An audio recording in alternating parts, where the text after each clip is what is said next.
Hi guys, welcome to the Focus Android YouTube channel. This time I will discuss how to use Quick Share to send file from Samsung phone to Windows. Usually you will find the Quick Share feature in the menu bar at the top. You can see there will be a Quick Share.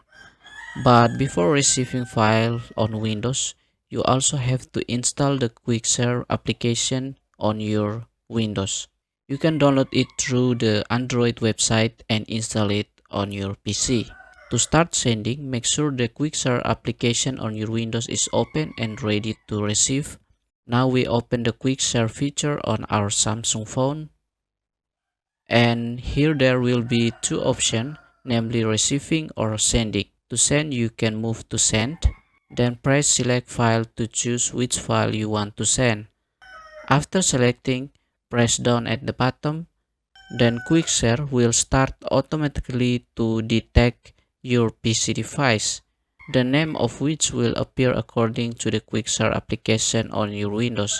Please tap on the device that have been detected on your Samsung phone, then the file will automatically be sent directly to your another device.